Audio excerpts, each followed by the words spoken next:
Podgies.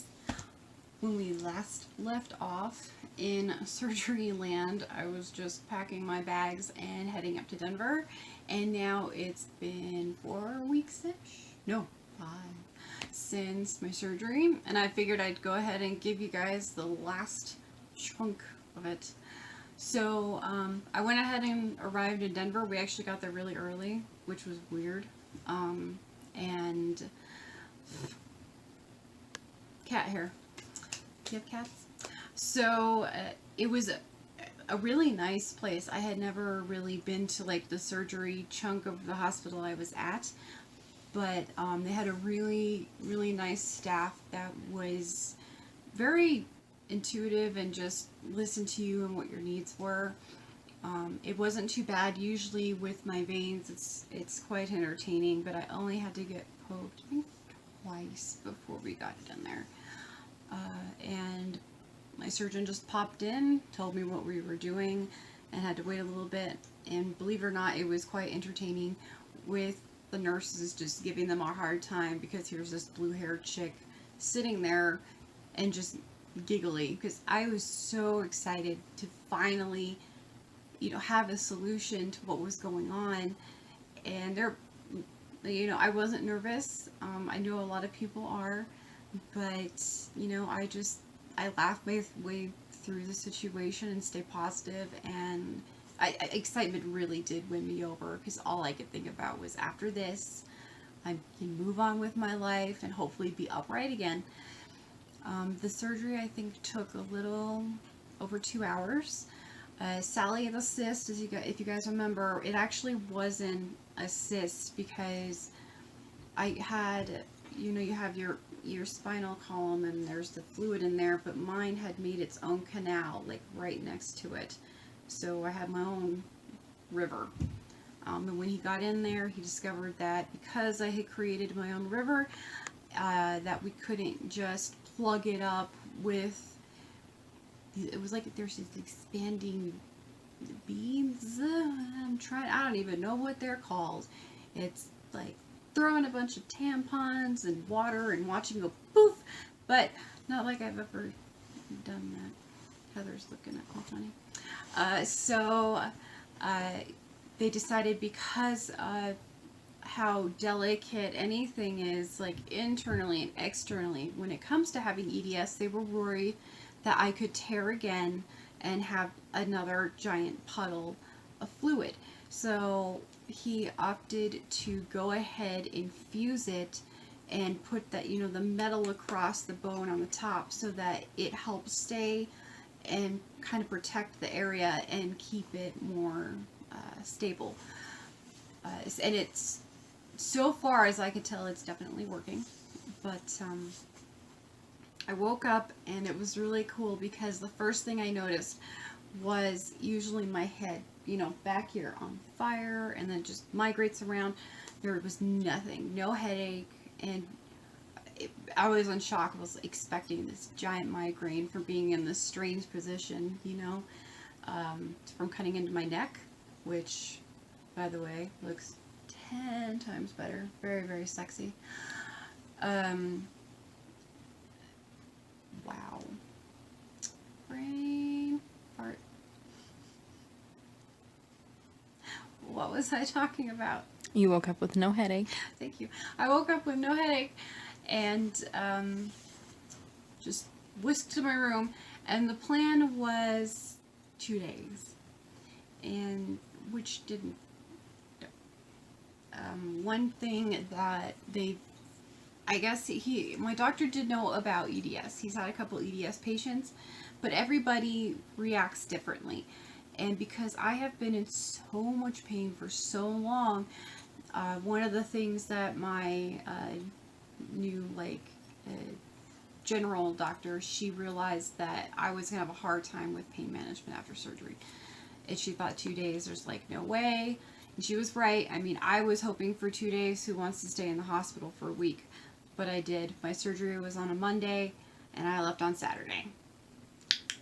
The nurses loved me. I knew everybody on my floor. I had a route where I walked in my little rectangle or a wiggle, and just everybody knew me. But I can't give enough kudos to all the nurses and techs and everybody that was up there with me, because they were so nice and patient and helped me with whatever I needed. And fun backtracking, you guys. So in the anesthesia chunk of everything, when I went into surgery, because I wasn't panicked or anything, I told them, you don't need to give me Versed, I can just go. And they were listening to music in there. And I was like, so who picks the music? Because it was some, like, not great classical. Blech. And the nurse was like, oh, what do you like? I was like, 80s or something. And she's, I listened to that. And she went ahead and switched the station for me, which was really funny to sit there while you're getting prepped and just kind of. So I was trying to hold still, but I was at the same time, because I'm a musician, I'm sitting there kind of getting prepped for surgery. So that made it, definitely more. I think it's very unique. I've never had that, so I did enjoy that. So thank you, everybody in the OR room at UC, for putting up with this blue-haired nut. Back to afterwards, in my room, it was actually pretty okay, pain-wise. A lot of people, is hit and miss after surgery, if you know how you feel. And usually that first 2 to 3 days is hell. And I made it through till my surgery was on Monday. So come Tuesday night, they wanted to let me go on Wednesday morning. They decided to go ahead and do a CAT scan to make sure everything in my neck was straight and that none of the hardware had moved. And this is where I think it set off a whole slew of problems, is that when I went in, they, how when you go into a CAT scan, for those of you who had it, usually you stick your head in like this little cushion, and then, no, this guy wanted me really straight. So I had to hang my head off the edge, which put a lot of weight on my neck that just had surgery on it. And that set off a really bad spasm that just, went down my neck and around my chest and around my back. And it made it to the point of where I couldn't breathe. I just felt sick. I mean, it was so weird and so painful. And it was really hard for me to control anything. I was so miserable. And they ended up having to do some heavy duty drugs to get me to calm down. But the problem is, after that, because you know how it is, for those of you that do have EDS, Ehlers-Danlos syndrome, it's a domino effect. For once you make one area of your body angry, it keeps going and going and going. It is an accumulative effect. And so it just started making everything angry. And it got to the point of where I couldn't really breathe. Like, my heart was 100 miles an hour. And so they ended up doing an EKG to make sure, I wasn't dying or anything, which was fine. And that whole Wednesday for me was kind of a blur. I was just in pain and not functioning. I couldn't eat. I mean, my throat it was so weird what it was doing. Thursday came around, I still had the same problem, and then went ahead and did a CAT scan. This time they let me sit in it. Didn't do anything. Had to do another EKG. And then come Friday, because it had just kept getting worse to the point of where I was dizzy and I wasn't walking around, because Monday, Tuesday, I was walking around all over that floor, because I know after any surgery you need to move. And it's not like I was doing crazy amounts to where I would hurt myself or aggravate anything. So, by Friday they were like, okay, maybe, you're leaking, something went wrong. So we had to do an MRI, which I had to be knocked out for. There was just no way. And that took just enough time being knocked out, and I think for my body to have no pain and calm down, that everything just quit. I don't get it. I still have no idea. But it went ahead and it stopped freaking out. and by Saturday morning I was okay to go home. They were kind enough to give me a fentanyl patch on my arm to get back that lasts for 24 hours because it's a 3-hour drive because we have to take our time getting back. But I basically slept, so bonus. Coming home was great. I had my cats back and people that I actually knew. And I'd say for the first couple of weeks was the hardest to deal with pain-wise because it was just all over. Some days were good, some not so good. But my main problem was this shoulder and my arm really hurting. And it was, I found out, deep nerve pain and muscle spasms from the surgery site in my back because of where they did it, pulling on all the nerve and muscles, just really freaked it out on this side.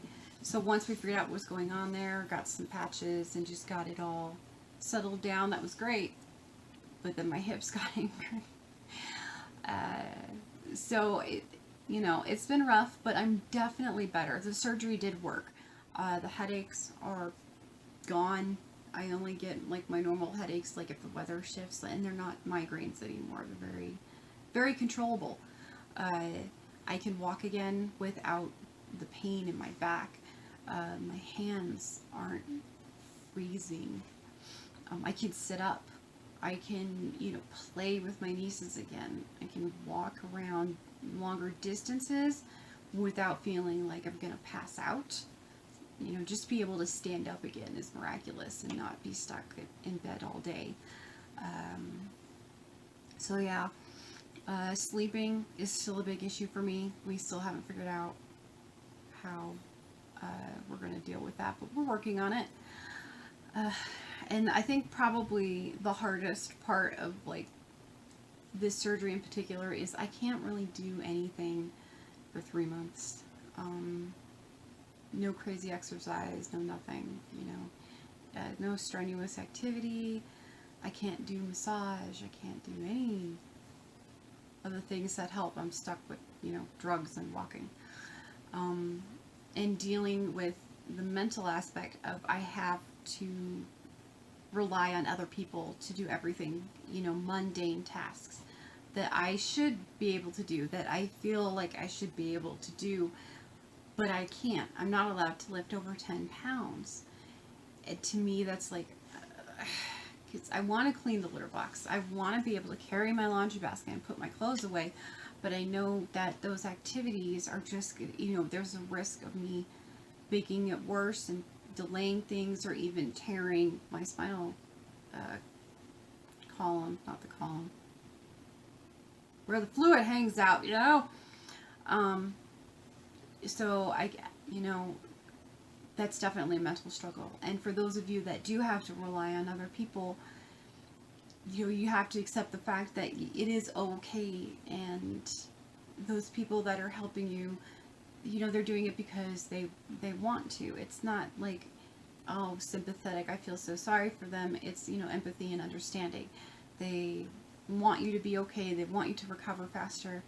And, and this is a conversation I've had to have, a couple times with Heather, because I am stubborn and I'll try to do it on my own, and she threatens me a lot and I'm not allowed to do it. So, it's okay to ask for help, and it's okay to take your time getting back on your feet, because everybody's different. And I don't know how long it'll take me to get, to some sense of normalcy for me, because I've never been normal. But, I'm working at it one day at a time, and that's, all you can do as far as surgery goes, any type of surgery. So for those of you that are needing to go through surgery or about to go through surgery, I hope this helps. If you have questions or you guys just need more information, go ahead and shoot me a tweet or leave a comment down below. Any video requests, go ahead, comment. But I hope this was helpful, and I will see you guys next week. Bye, Podgies.